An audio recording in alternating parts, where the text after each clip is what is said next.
നമസ്കാരം. ആനന്ദ് ഇന്റർനാഷണൽ ന്യൂസിലേക്ക് സ്വാഗതം. പ്രധാന വാർത്തകൾ.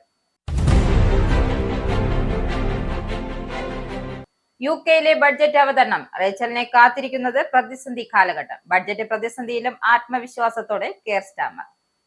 ബ്രിട്ടന്റെ പുതിയ കുടിയേറ്റ നയം ചർച്ചയാകുന്നു. യുകെയിൽ നിന്നും ഒരു വർഷത്തിനിടയിൽ രാജ്യം വിട്ടത് 4880 ഡോക്ടർമാർ. ആശങ്ക തീരാതെ പുതിയ കുടിയേറ്റ നിയമം.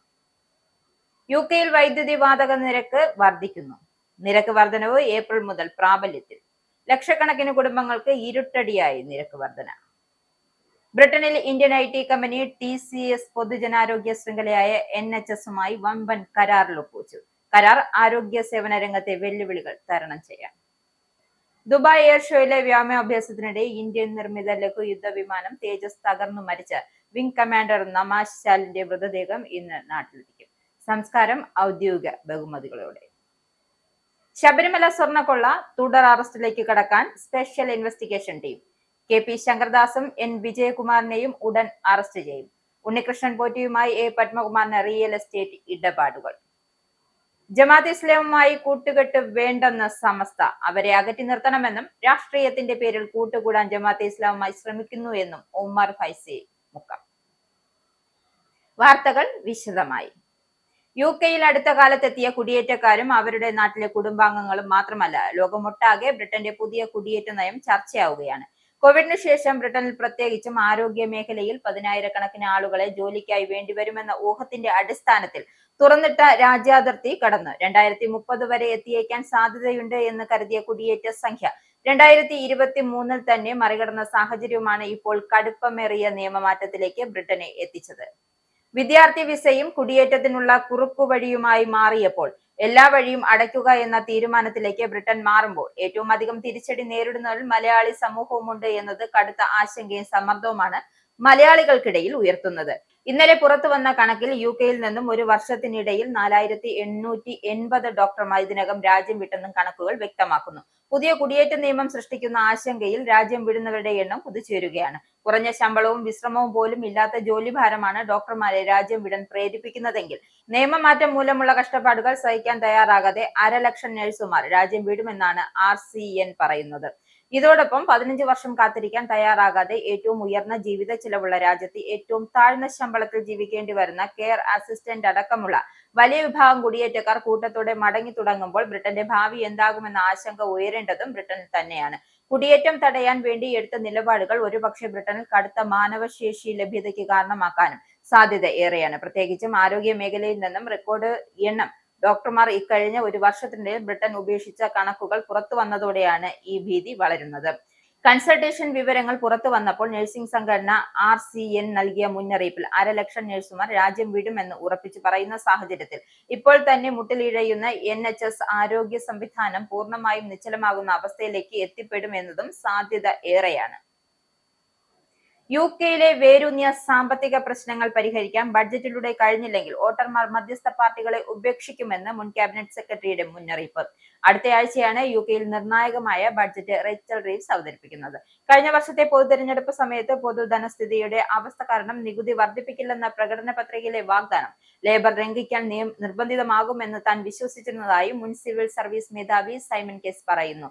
റേച്ചൽ റീവ്സിന്റെ സജ്ജമായ സാമ്പത്തിക പ്രസംഗത്തിന്റെ പശ്ചാത്തലം നാടകീയമായിരുന്നുവെന്നും ട്രഷറർ പെട്ടെന്ന് ഈ ആശയത്തിൽ നിന്ന് പിന്മാറുന്നതിന് മുമ്പ് ലേബർ പാർട്ടിയുടെ പ്രകടന പത്രിക ലംഘിക്കുവാനും ആദായ നികുതി ഉയർത്തുവാനും താൻ നിർബന്ധിതയാകുമെന്നും ചാൻസലർ ശക്തമായി വിശദീകരിച്ചിരുന്നു. പകരം ചൂതാട്ടത്തിന്മേലുള്ള സാധ്യമായ ലെവികൾ, ആദായ നികുതി പരിധി മരവിപ്പിക്കൽ എന്നിവ ഉൾപ്പെടെ നിരവധി മാറ്റങ്ങളിലൂടെ അവർ കൂടുതൽ വരുമാനം തേടുമെന്നും പ്രതീക്ഷിച്ചിരുന്നു. രാജ്യത്തെ മാറ്റിമറിക്കാൻ സമയമെടുക്കുമെന്നും സർക്കാർ സ്റ്റാമർ പറഞ്ഞു. അടുത്ത പൊതുതെരഞ്ഞെടുപ്പിൽ തന്നെ വിലയിരുത്താൻ വോട്ടർമാരോടും പറഞ്ഞു. ജീവിത ചെലവ് കുറയ്ക്കുന്നതിൽ തന്റെ സർക്കാർ നല്ല നടപടികൾ സ്വീകരിക്കുന്നുണ്ട് എന്നും എന്നാൽ കൂടുതൽ കാര്യങ്ങൾ ചെയ്യേണ്ടതുണ്ട്. യുകെയിൽ വെല്ലുവിളി നിറഞ്ഞ ബഡ്ജറ്റിൽ പ്രതീക്ഷ വെച്ച് പ്രധാനമന്ത്രി കെയർ സ്റ്റാമർ. ബഡ്ജറ്റിനു ശേഷം കാര്യങ്ങൾ ശരിയായ രീതിയിൽ വരുമെന്ന ആത്മവിശ്വാസമാണ് സ്റ്റാമർ പ്രകടിപ്പിക്കുന്നത്. 14 വർഷത്തെ പരാജയത്തിന് ശേഷം രാജ്യം മാറ്റുമെന്ന് പറഞ്ഞ പ്രകടന പത്രികയിൽ പറഞ്ഞാണ് അധികാരത്തിൽ വന്നത്. കഴിഞ്ഞ വർഷം ഞങ്ങൾ ഒരു തിരഞ്ഞെടുപ്പ് വിജയിച്ചതും അങ്ങനെയാണെന്നും അദ്ദേഹം പറയുന്നു. പ്രധാനമന്ത്രി G20 ലോക നേതാക്കളുടെ ഉച്ചകോടിയിൽ പങ്കെടുക്കുമ്പോൾ ആധുനിക വോട്ടെടുപ്പ് ആരംഭിച്ചതിനു ശേഷം ഏറ്റവും ജനപ്രീതിയില്ലാത്ത പ്രധാനമന്ത്രിയാണ് താനെന്ന് ചില അഭിപ്രായ വോട്ടെടുപ്പുകൾ സൂചിപ്പിക്കുന്നു. 14 വർഷത്തെ പരാജയത്തിന് ശേഷം രാജ്യം മാറ്റുമെന്ന് പറഞ്ഞ പ്രകടന പത്രികയിൽ പറഞ്ഞാണ് കഴിഞ്ഞ വർഷം തങ്ങൾ അധികാരത്തിലും തിരഞ്ഞെടുപ്പിലും വിജയിച്ചത്. 14 വർഷത്തെ പരാജയം വെറും 12 മാസമോ 16 മാസമോ കൊണ്ട് തിരിച്ചുപിടിക്കാൻ കഴിയില്ല എന്നതിനാൽ അതിന് സമയമെടുക്കുമെന്നും താൻ പറയുന്നുവെന്നും കെ സ്റ്റാമർ വ്യക്തമാക്കി. എല്ലാത്തിനുമുപരി 3 കാര്യങ്ങൾ നമ്മൾ നിറവേറ്റേണ്ടതുണ്ടെന്നും തനിക്ക് ബോധ്യമുണ്ട്. ആദ്യത്തേത് ആളുകൾക്ക് മെച്ചപ്പെട്ട അവസ്ഥയാണ് അനുഭവപ്പെടുന്നുണ്ടെന്ന് ഉറപ്പാക്കുക എന്നതും. അത് ജീവിത ചെലവിനെ ബാധിക്കുന്നുവെന്നും പൊതുസേവനങ്ങൾ മികച്ചതാണെന്ന് ഉറപ്പാക്കുക. പ്രത്യേകിച്ച് ഈ സൗകര്യങ്ങൾ കൊണ്ട് റെക്കോർഡ് നിക്ഷേപം നടത്തുന്നുണ്ട് എന്നും ആളുകൾ കൂടുതൽ സുരക്ഷിതത്വം അനുഭവപ്പെടുന്നുണ്ടോ എന്ന് ഉറപ്പാക്കുകയും ആവശ്യമാണെന്നും അദ്ദേഹം പറയുന്നുണ്ട്. ശൈത്യകാലത്ത് ഉപഭോക്താക്കൾക്ക് ഇരട്ടിയായി യുകെയിൽ വൈദ്യുതി വാതക നിരക്ക് കൂടുന്നു. ഇംഗ്ലണ്ട്, വെയിൽസ്, സ്കോട്ട്ലൻഡ് എന്നിവിടങ്ങളിലാണ് ലക്ഷക്കണക്കിന് കുടുംബങ്ങൾക്ക് പുതിയ വർഷത്തിന്റെ തുടക്കത്തിൽ വൈദ്യുതി വാതക നിരക്ക് വർധനവ് നേരിടേണ്ടി വരുമെന്ന് റിപ്പോർട്ടുകൾ വ്യക്തമാക്കുന്നത്. 0.2% മാത്രമുള്ള വർധനവാണെങ്കിലും കടുത്ത ശൈത്യകാലത്ത് ഇത് ഉപഭോക്താക്കൾക്ക് കനത്ത ആശങ്ക സൃഷ്ടിച്ചതായാണ് പുറത്തുവരുന്ന റിപ്പോർട്ടുകൾ സൂചിപ്പിക്കുന്നത്. സർക്കാരിന്റെ നയവും പ്രവർത്തന ചെലവുകളുമാണ് ഈ മാറ്റത്തിന് പ്രധാന കാരണമെന്നാണ് പുറത്തുവരുന്ന റിപ്പോർട്ടുകൾ സൂചിപ്പിക്കുന്നത്. വൈദ്യുതി യൂണിറ്റ് നിരക്കിലാണ് ഏറ്റവും കൂടുതൽ വർധനവ്. ഉപയോഗം കൂടുതലുള്ളവർക്ക് ബിൽ വർധനവ് കൂടുതലായിരിക്കും. സ്ഥിര ചാർജുകൾക്ക് 2.3% വരെ ഉയർന്നതിനാൽ ഉപഭോക്താക്കൾക്ക് ചെലവ് കുറയ്ക്കാൻ ഫിക്സഡ് താരിഫുകൾ തിരഞ്ഞെടുക്കാനാണ് വിദഗ്ധർ നൽകുന്ന നിർദ്ദേശം. അതേസമയം പല കുടുംബങ്ങളുടെയും കടബാധ്യത ഇത് കൂട്ടുമെന്ന വിമർശനവും ശക്തമാണ്. ഏപ്രിൽ മുതൽ വലുതായൊരു നിരക്ക് വർധനവ് സാധ്യതയുണ്ട് എന്ന് കൺസൾട്ടൻസി സ്ഥാപനങ്ങൾക്ക് മുന്നറിയിപ്പ് നൽകി. നെറ്റ് സീറോ പദ്ധതികളും വൈദ്യുത വാതക ശൃംഖലയുടെ പരിപാലന ചെലവുകളും ഇതിന് കാരണമാകുമെന്നും അവർ പറയുന്നു. അതേസമയം വാറ്റ് നീക്കം ചെയ്യുന്നത് പോലുള്ള നടപടികളിലൂടെ സർക്കാർ അധിക സഹായം നൽകിയേക്കാം എന്ന സൂചനയും പുറത്തുവരുന്നുണ്ട്. ബ്രിട്ടന്റെ ആരോഗ്യ സേവന രംഗത്തെ നീണ്ടുനിൽക്കുന്ന വെല്ലുവിളികൾ തരണം ചെയ്യാൻ ഇന്ത്യൻ IT കമ്പനി NHSുമായി വമ്പൻ കരാറിൽ ഒപ്പുവെച്ച് TCS. ഇന്ത്യൻ IT മേഖലയിലെ മുൻനിര കമ്പനിയായ ടാറ്റ കൺസൾട്ടൻസി സർവീസ് ബ്രിട്ടനിലെ പൊതുജനാരോഗ്യ ശൃംഖലയായ NHS സപ്ലൈസ് ചെയിനൊപ്പം 5 വർഷത്തെ സർവീസ് കരാറിലെത്തി. ആരോഗ്യ മേഖലയിലെ സാങ്കേതിക സംവിധാനങ്ങളെ പുതുക്കിപ്പണിയുകയും ക്ലൗഡ് AI ഉൾപ്പെടെ ആധുനിക ഡിജിറ്റൽ സംവിധാനങ്ങൾ സ്ഥാപിക്കുകയും ചെയ്യുക എന്നതാണ് പ്രധാന ലക്ഷ്യം. ഈ മാറ്റം ആരോഗ്യ സേവനങ്ങൾ കൂടുതൽ വേഗതയോടെയും കൃത്യതയോടെയും പ്രവർത്തിപ്പിക്കാൻ സഹായിക്കുമെന്നും കരാറിൽ പങ്കെടുത്ത ഉദ്യോഗസ്ഥർ അഭിപ്രായപ്പെട്ടു. NHS സപ്ലൈസ് ചെയിന്റെ വൈദ്യ സാധനങ്ങളുടെ വാങ്ങൽ, സംഭരണം, വിതരണം എന്നിവ കൈകാര്യം ചെയ്യുന്ന നിലവിലെ സിസ്റ്റങ്ങൾ കാലഹരണപ്പെട്ടതിനാൽ കൂടുതൽ സ്മാർട്ട് പ്ലാറ്റ്ഫോമുകൾ സജ്ജമാക്കാൻ പുതിയ സംവിധാനത്തിലൂടെ സാധിക്കും. റിയൽ ടൈം ഡാറ്റ ഉപയോഗിച്ച് അവശ്യ സാധനങ്ങൾ ശരിയായ സമയത്ത് ആശുപത്രികളിൽ എത്തിക്കുന്നത് പിശകുകൾ കുറയ്ക്കുന്നതിനും വിതരണ ശൃംഖലയെ കാര്യക്ഷമമാക്കുന്നതുമാണ് പുതിയ സംവിധാനങ്ങളുടെ ലക്ഷ്യം. ഇതിലൂടെ രോഗികളിലേക്ക് നേരിട്ട് എത്തിച്ചേരുന്ന സേവനങ്ങളുടെ ഗുണമേന്മ ഉയരുമെന്നതാണ് NHS അധികൃതരുടെ പ്രതീക്ഷ. ഡാറ്റ ഗ്രൂപ്പിന്റെ കീഴിലുള്ള ഒരു ഇന്ത്യൻ കമ്പനി എന്ന നിലയിൽ TCS എടുത്തിട്ടുള്ള ഈ കരാർ കമ്പനിക്ക് വൻ നേട്ടമെന്നാണ് വിലയിരുത്തപ്പെടുന്നത്. ആരോഗ്യരംഗത്തെ ഡിജിറ്റൽ മാറ്റത്തിൽ ഇന്ത്യയുടെ സാങ്കേതിക മികവ് ശക്തമായി പ്രത്യക്ഷപ്പെടുന്ന ഉദാഹരണമാണ് ഇതെന്നും വിദഗ്ധർ വിലയിരുത്തപ്പെടുന്നു. ബ്രിട്ടന്റെ ആരോഗ്യ സേവന രംഗത്തെ നീണ്ടുനിൽക്കുന്ന വെല്ലുവിളികൾ മാറ്റാൻ ഈ സംരംഭം സഹായിക്കുമെന്നാണ് വ്യാപകമായ വിലയിരുത്തൽ. കോസ്റ്റ് കൺട്രി റെയിൽ തൊഴിലാളികൾ ഡിസംബറിൽ പ്രഖ്യാപിച്ച പണിമുടക്ക് ക്രിസ്മസ് യാത്രകൾക്ക് ഗുരുതരമായ തടസ്സമുണ്ടാക്കുമെന്ന് റിപ്പോർട്ടുകൾ. ശമ്പള വർധനവും ജീവനക്കാരുടെ കുറവും പരിഹരിക്കാത്തതിനെ തുടർന്ന് ഡിസംബർ 6, 13, 20, 27 തീയതികൾ പണിമുടക്കുമെന്ന് RMT യൂണിയൻ അറിയിച്ചു. ഈ സമയത്ത് വലിയ തോതിൽ യാത്രക്കാർ ട്രെയിൻ ആശ്രയിക്കുന്നതിനാൽ സർവീസുകൾ നിലയ്ക്കുന്നത് യാത്രാ ക്രമീകരണങ്ങളെ കാര്യമായി ബാധിക്കുമെന്നാണ് മുന്നറിയിപ്പ്. കമ്പനിയുടെ പുതിയ നിർദ്ദേശം ജീവനക്കാരുടെ ആവശ്യങ്ങൾക്ക് പരിഹാരം നൽകുന്നതല്ല എന്നും മുമ്പുള്ളതിനേക്കാൾ മോശമായ ഓഫറാണെന്നും RMT ജനറൽ സെക്രട്ടറി AD ഡെബ്സി ആരോപിച്ചു. സ്റ്റാഫ് കുറവ് കാരണം പല സർവീസുകളും സമ്മർദ്ദത്തിലാണ്. ജോലി സാഹചര്യം കൂടുതൽ പ്രയാസകരമാണെന്നും ജീവനക്കാർ പറയുന്നു.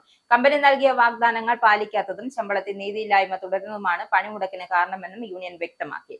Manchester, Leeds, Sheffield, Cardiff, Edinburgh തുടങ്ങിയ പ്രധാന നഗരങ്ങളിലേക്കുള്ള ദൈനംദിന സർവീസുകൾ നടത്തുന്ന കോസ്റ്റ് കൺട്രി റെയിൽ പ്രവർത്തനം ക്രിസ്മസ് കാലത്ത് മണിക്കൂറുകളോളം വൈകാൻ സാധ്യതയുണ്ട് എന്നാണ് റിപ്പോർട്ടുകൾ സൂചിപ്പിക്കുന്നത്. ഉപഭോക്താക്കളെ ബാധിക്കുന്ന സാഹചര്യം നിരാശാജനകമാണെന്നും കമ്പനി പ്രതികരിച്ചു.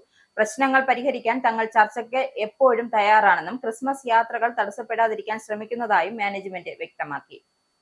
3 വർഷം മുമ്പ് ക്രിസ്മസ് ദിനത്തിൽ വാഹനമിടിച്ച് യുവതി മരിച്ച സംഭവത്തിൽ അലക്ഷ്യമായ ഡ്രൈവിംഗിന് Merseyside police officer Scott Thomas കുറ്റക്കാരനാണെന്ന് കണ്ടെത്തി. അടിയന്തര സേവനത്തിനായി പോകവെ അദ്ദേഹം ഓടിച്ച പെട്രോളിംഗ് കാർ യുവതിയെ ഇടിച്ചതായിരുന്നു അപകടത്തിന് കാരണമെന്നും നേരത്തെ കണ്ടെത്തിയിരുന്നു. 2022 ഡിസംബർ 24 ലിവർപൂളിലെ ഷീൽ റോഡിൽ നടന്ന് വീട്ടിലേക്ക് പോവുകയായിരുന്ന കെയർ ജോലിക്കാരിയായിരുന്ന റേച്ചൽ മൂറിനെ പോലീസ് വാഹനം ഇടിക്കുകയായിരുന്നു. ഡർബിയിൽ ജനിച്ച മൂർ ലിവർപൂളിൽ വിദ്യാർത്ഥിയായിരുന്നു. സംഭവം നടന്ന സ്ഥലത്ത് വെച്ച് തന്നെ അവർക്ക് മരണം സ്ഥിരീകരിക്കപ്പെട്ടിരുന്നു. അപകടത്തിന് ശേഷം മേഴ്സിസൈഡ് പോലീസ് കേസ് ഇൻസ്പെക്ടന്റ് ഓഫീസർ ഫോർ പോലീസ് കണ്ടക്ടിന് കൈമാറി. പോലീസ് നടത്തിയ അന്വേഷണവും ക്രൗൺ പ്രോസിക്യൂഷൻ സർവീസുമായി നടത്തിയ ആലോചനയും കഴിഞ്ഞ് തോമസിനെതിരെ കുറ്റം ചുമത്തി അദ്ദേഹം തിങ്കളാഴ്ച മാഞ്ചസ്റ്റർ മജിസ്ട്രേറ്റ് കോടതിയിൽ ഹാജരാകും. അമേരിക്കൻ കോൺഗ്രസിലെ വിവാദ പ്രസിദ്ധമായ റിപ്പബ്ലിക്കൻ നേതാവും മുൻ ട്രംപ് കൂട്ടാളിയുമായ മാർജോറി ട്രെയിൻ ഗ്രീൻ പ്രതിനിധി സഭയിലെ അംഗത്വത്തിൽ നിന്നും രാജിവെക്കുമെന്ന പ്രഖ്യാപനവുമായി രംഗത്ത്. ജെഫ്രി എപ്സ്റ്റീൻ ഫയൽ വിവാദം രൂക്ഷമാകുന്നതിന്റെയും ട്രംപ് തുറന്ന പരസ്യ വിമർശനം ഉയർത്തിയതിന്റെയും പശ്ചാത്തലത്തിലാണ് ഈ നീക്കം. കഴിഞ്ഞ ദിവസം എക്സിൽ നൽകിയ പ്രസ്താവനയിലാണ് താൻ രാജിവെക്കുന്നതായി മാർജോറി ടൈഗർ ഗ്രീൻ അറിയിച്ചത്. 2026 ജനുവരി 5 എന്റെ അവസാന ദിനമായിരിക്കുമെന്നും 14-ാം വയസ്സിൽ ബലാത്സംഗം ചെയ്യപ്പെട്ടിട്ടും കച്ചവടത്തിന് ഇരയാക്കപ്പെടുകയും ചെയ്ത അമേരിക്കൻ പ്രസിഡന്റായി ഞാൻ പിന്തുണച്ച വ്യക്തിയിൽ നിന്നും വഞ്ചകി എന്ന വിളിപ്പേര് കേൾക്കേണ്ടി വന്നിരിക്കുന്നുവെന്നും ഗ്രീൻ ശക്തമായി പ്രതികരിച്ചു. എപ്സ്റ്റൈൻ കേസിലെ രേഖകൾ പൂർണ്ണമായും വെളിപ്പെടുത്താനുള്ള ബില്ല് ട്രംപ് ഒപ്പുവെച്ചതിനു ശേഷമാണ് റിപ്പബ്ലിക്കൻ പാർട്ടിക്കുള്ളിലെ സംഘർഷം പൊട്ടിപ്പുറപ്പെട്ടത്. ഗ്രീൻ ഇതിനെ ശക്തമായി സ്വാഗതം ചെയ്തുവെങ്കിലും ചില ശക്തരായ വ്യക്തികൾക്കുള്ള ബന്ധങ്ങളെക്കുറിച്ചുള്ള അവളുടെ പൊതു പരാമർശങ്ങളാണ് ട്രംപിനെ പ്രകോപിപ്പിച്ചതെന്നാണ് റിപ്പോർട്ടുകൾ. ഒരിക്കൽ ട്രംപിന്റെ ഉറച്ച പിന്തുണക്കാരി എന്ന നിലയിൽ അറിയപ്പെട്ടിരുന്ന ഗ്രീനെ കഴിഞ്ഞയാഴ്ച ട്രംപ് നേരിട്ട് വഞ്ചകിയെന്നും അനുസരണയില്ലാത്തവളെ എന്നീ വാക്കുകൾ വിളിച്ച് കടുത്ത വിമർശനങ്ങൾ ഉയർത്തിയിരുന്നു. ഇതോടെ ഇരുവരുടെയും ബന്ധം വഷളായി എന്ന വിലയിരുത്തലുകൾക്കും കൂടുതൽ തൂക്കം ലഭിച്ചു. ഗ്രീനിന്റെ രാജിക്കുറിപ്പിന് റിപ്പബ്ലിക്കന്മാർക്കിടയിൽ വലിയ ചർച്ചകൾക്ക് തുടക്കം കുറിക്കുകയും പാർട്ടിയുടെ 2026 തെരഞ്ഞെടുപ്പ് തന്ത്രങ്ങൾക്ക് തിരിച്ചടിയാകുമെന്നാണ് വിലയിരുത്തൽ. ഫ്ലോറിഡയിലും കാലിഫോർണിയയിലും കൂടുതൽ പ്രദേശങ്ങളിലേക്ക് ട്രംപ് ഭരണകൂടം എണ്ണ ഖനനത്തിന് ലക്ഷ്യമിടുന്നു.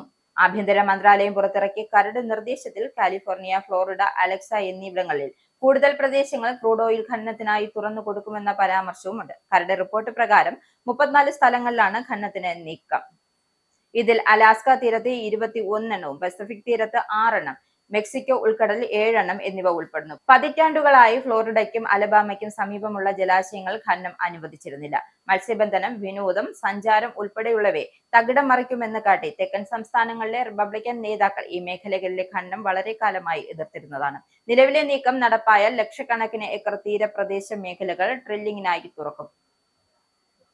അമേരിക്കൻ രാഷ്ട്രീയത്തിൽ കടുത്ത എതിരാളികളാകുമെന്ന് കരുതിയിരുന്ന നിയുക്ത പ്രസിഡന്റ് ഡൊണാൾഡ് ട്രംപും നിയുക്ത ന്യൂയോർക്ക് സിറ്റി മേയർ സൊഹ്റാൻ മംദാനിയും തമ്മിലുള്ള കൂടിക്കാഴ്ചയിൽ അപ്രതീക്ഷിത വഴിത്തിരിവ്. ഭിന്നതകൾ മറന്ന് ജനങ്ങൾക്കായി സഹകരിക്കുമെന്ന സൂചനയാണ് ഇരുവരും നൽകിയത്. വൈറ്റ് ഹൌസിലെ ഓവൽ ഓഫീസിൽ നടന്ന കൂടിക്കാഴ്ചയ്ക്ക് ശേഷം പുറത്തുവന്ന ഇരുവരുടെയും പ്രതികരണങ്ങൾ ന്യൂയോർക്ക് നിവാസികൾക്കും കുടിയേറ്റ സമൂഹത്തിനും ആശ്വാസം നൽകുന്നതാണ്.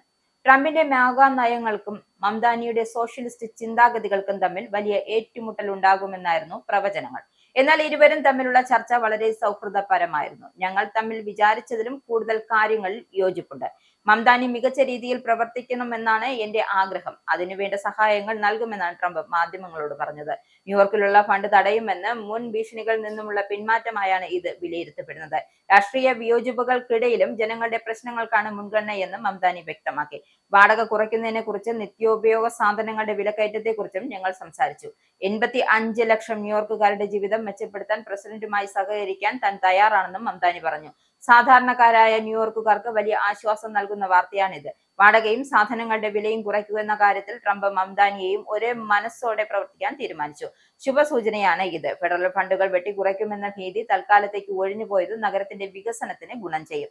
കുടിയേറ്റക്കാർക്കെതിരെ കടുത്ത നടപടികൾ ഉണ്ടാകുമെന്ന ആശങ്ക നിലനിൽക്കെ ഈ കൂടിക്കാഴ്ച ചെറിയ ആശ്വാസം നൽകുന്നു. ന്യൂയോർക്ക് സിറ്റിയുടെ അധികാരങ്ങളിൽ ഫെഡറൽ ഗവൺമെന്റ് അമിതമായി ഇടപെടില്ലെന്ന സൂചനയാണ് ഇത് നൽകുന്നത്. കൂട്ടം നാടുകടത്തൽ സാമ്പത്തികമായി നഗരത്തെ തകർക്കുമെന്ന മംദാനിയുടെ വാദം ട്രംപ് ചെവിക്കൊണ്ടേക്കാമെന്ന് രാഷ്ട്രീയ നിരീക്ഷകർ കരുതുന്നു. ജനുവരിയിൽ അധികാരം ഏൽക്കുമ്പോൾ ന്യൂയോർക്കും വൈറ്റ് ഹൌസും തമ്മിൽ ഒരു തുറന്ന യുദ്ധം ഉണ്ടാകില്ല എന്ന് ഉറപ്പായി. ന്യൂയോർക്കിന്റെ സാമ്പത്തിക സുരക്ഷിതത്വത്തിനും സമാധാനത്തിനും ഈ കൂടിക്കാഴ്ച വഴിയൊരുക്കുമെന്ന് പ്രതീക്ഷിക്കാം. ഇനി പൗണ്ട്, യൂറോ, ഡോളർ, രൂപ ഇന്നത്തെ വിനിമയ നിരക്ക്. 1 പൗണ്ട് 117.27 ഇന്ത്യൻ രൂപ, 1 pound 1.14 euro, 1 US dollar 89.58 Indian രൂപ, 1 യൂറോ 103.12 ഇന്ത്യൻ രൂപ, 1 പൗണ്ട് 1.31 US ഡോളർ, ഒരു കനേഡിയൻ ഡോളർ 63.52 ഇന്ത്യൻ രൂപ. ഇനി ഒരു ഇടവേള. Book your Indigo flight tickets easily and safely with Anand Travel.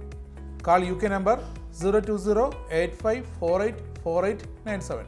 Indian cell number 918921120509. Or please mail to info@anandtravel.com. Have a happy journey. വീണ്ടും വാർത്തകളിലേക്ക്.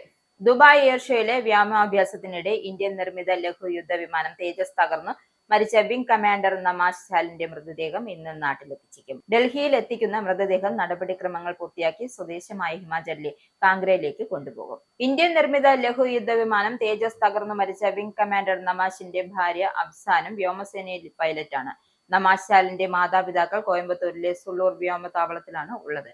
പിതാവ് Jagannath Syal Indian സൈന്യത്തിൽ ജോലി ചെയ്തിട്ടുണ്ട്. പിന്നീട് വിദ്യാഭ്യാസ വകുപ്പിൽ ജോലി ചെയ്തു. പ്രിൻസിപ്പലായാണ് വിരമിച്ചത്. തേജസ് തകർന്നു വീണ സംഭവത്തിൽ വ്യോമസേന അന്വേഷണം തുടങ്ങി. ദുബായ് ഏവിയേഷന്റെ അതോറിറ്റിയുമായാണ് ചർച്ചകൾ നടത്തിയത്. വിമാനത്തിന്റെ ബ്ലാക്ക് ബോക്സ് തിരിച്ചറിയിൽ ലഭിച്ചിട്ടുണ്ട്.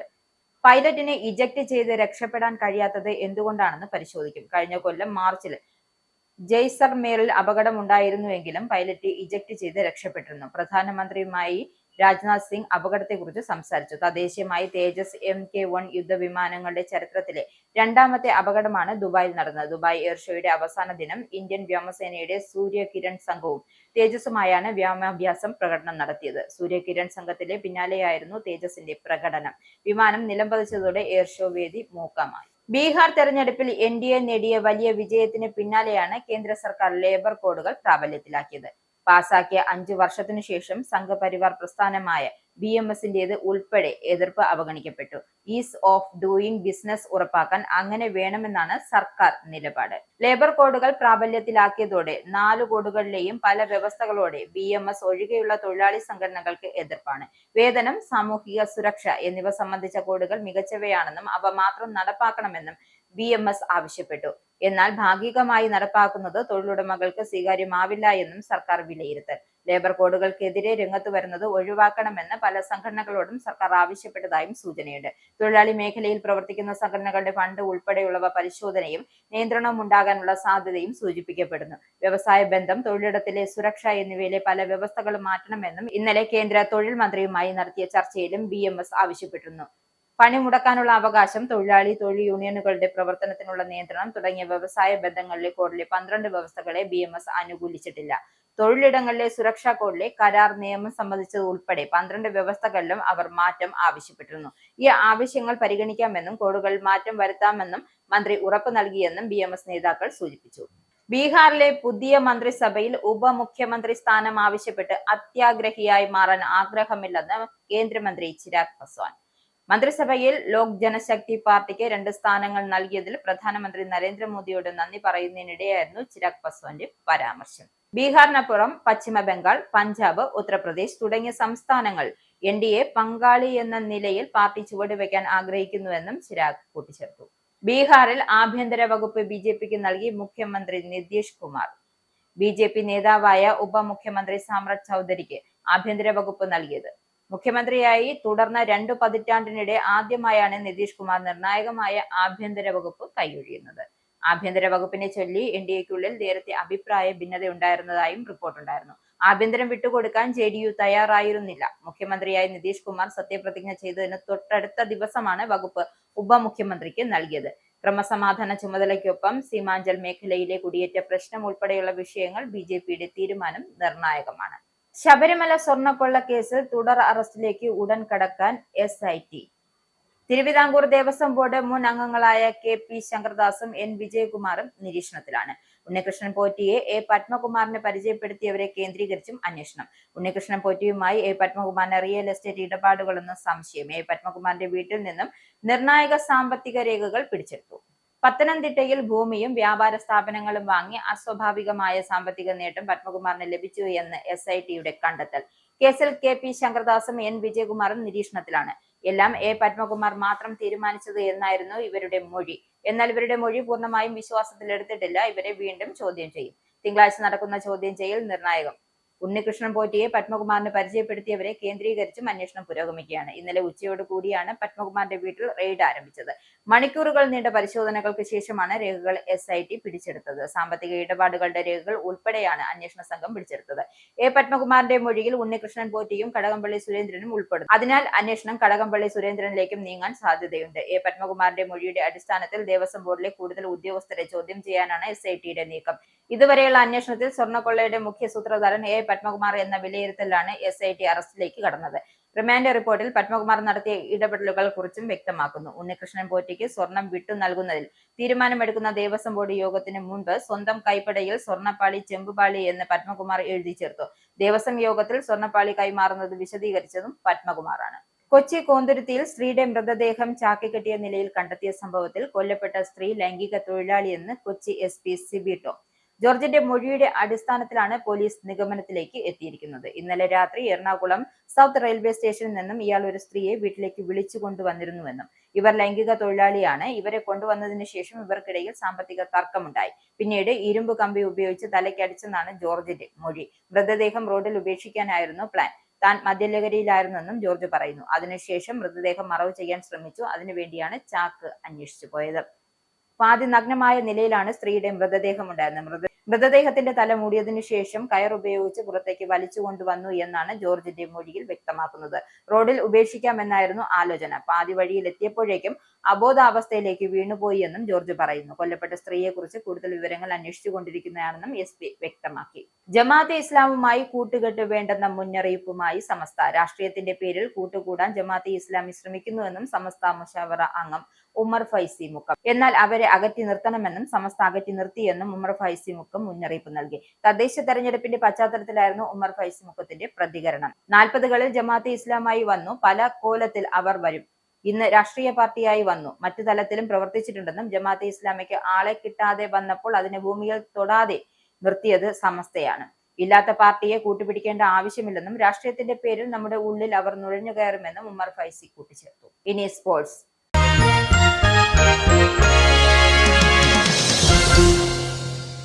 ഇന്ത്യക്കെതിരായ രണ്ടാം ടെസ്റ്റിൽ ടോസ് നേടിയ ദക്ഷിണാഫ്രിക്ക ബാറ്റിംഗ് തിരഞ്ഞെടുത്തു. ഓപ്പണർമാരായ എയ്ഡൻ മാക്സും റിയാൻ ടിക്കനും ആണ് ക്രീസിൽ.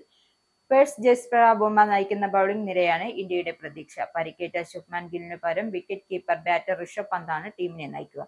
ഇന്ത്യയുടെ 38ാമത് ടെസ്റ്റ് ക്യാപ്റ്റനായിരുന്നു പന്ത് മാറി. ഗില്ലിന്റെ അഭാവത്തിൽ നിതീഷ് കുമാർ റെഡ്ഡിയെ പ്ലേയിംഗ് 11-ൽ ഉൾപ്പെടുത്തി. സ്പിൻ ബൌളിംഗ് ഓൾറൗണ്ടർ സെനു രാൻ മുത്തുസ്വാമിയെ ടീമിലെത്തിച്ചതാണ് ദക്ഷിണാഫ്രിക്കൻ നിരയിലെ മാറ്റം. കോർബിൻ ബോഷിനെ പകരമായി മുത്തുസ്വാമി സ്ക്വാഡിലെത്തിയത്. കൊൽക്കത്തയിൽ നടന്ന 1ാം ടെസ്റ്റിൽ ദക്ഷിണാഫ്രിക്ക 30 റൺസിന് ജയിച്ചിരുന്നു. പ്രധാന വാർത്തകൾ ഒരിക്കൽ കൂടി. UK-യിലെ ബഡ്ജറ്റ് അവതരണം. റേച്ചലിനെ കാത്തിരിക്കുന്നത് പ്രതിസന്ധി കാലഘട്ടം. ബഡ്ജറ്റ് പ്രതിസന്ധിയിലും ആത്മവിശ്വാസത്തോടെ കെയർ സ്റ്റാമർ. ബ്രിട്ടന്റെ പുതിയ കുടിയേറ്റ നയം ചർച്ചയാകുന്നു. UK-യിൽ നിന്നും ഒരു വർഷത്തിനിടയിൽ രാജ്യം വിട്ടത് 4880 ഡോക്ടർമാർ. ആശങ്ക തീരാതെ പുതിയ കുടിയേറ്റ നിയമം. UK-യിൽ വൈദ്യുതി വാതക നിരക്ക് വർദ്ധിക്കുന്നു. നിരക്ക് വർധനവ് ഏപ്രിൽ മുതൽ പ്രാബല്യത്തിൽ. ലക്ഷക്കണക്കിന് കുടുംബങ്ങൾക്ക് ഇരുട്ടടിയായി നിരക്ക് വർധന. ബ്രിട്ടനിൽ ഇന്ത്യൻ IT കമ്പനി TCS പൊതുജനാരോഗ്യ ശൃംഖലയായ NHS-മായി വമ്പൻ കരാറിൽ ഒപ്പുവച്ചു. കരാർ ആരോഗ്യ സേവന രംഗത്തെ വെല്ലുവിളികൾ തരണം ചെയ്യാൻ. ദുബായ് എയർ ഷോയിലെ വ്യോമാഭ്യാസത്തിനിടെ ഇന്ത്യൻ നിർമ്മിത ലഘു യുദ്ധവിമാനം തേജസ് തകർന്നു മരിച്ച വിംഗ് കമാൻഡർ നമാസ് ശാലിന്റെ മൃതദേഹം ഇന്ന് നാട്ടിലെത്തിക്കും. സംസ്കാരം ഔദ്യോഗിക ബഹുമതികളോടെ. ശബരിമല സ്വർണ്ണക്കൊള്ള തുടർ അറസ്റ്റിലേക്ക് കടക്കാൻ special investigation team. KP ശങ്കർദാസും N വിജയകുമാറിനെയും ഉടൻ അറസ്റ്റ് ചെയ്യും. ഉണ്ണികൃഷ്ണൻ പോറ്റിയുമായി പത്മകുമാറിന് റിയൽ എസ്റ്റേറ്റ് ഇടപാടുകൾ. ജമാഅത്തെ ഇസ്ലാമുമായി കൂട്ടുകെട്ട് വേണ്ടെന്ന് സമസ്ത. അവരെ അകറ്റി നിർത്തണമെന്നും രാഷ്ട്രീയത്തിന്റെ പേരിൽ കൂട്ടുകൂടാൻ ജമാഅത്തെ ഇസ്ലാമുമായി ശ്രമിക്കുന്നു എന്നും ഉമർ ഫൈസി മുക്കം. ഈ ബുള്ളറ്റിൻ കൂടെ സമാപിക്കുന്നു. നന്ദി, നമസ്കാരം.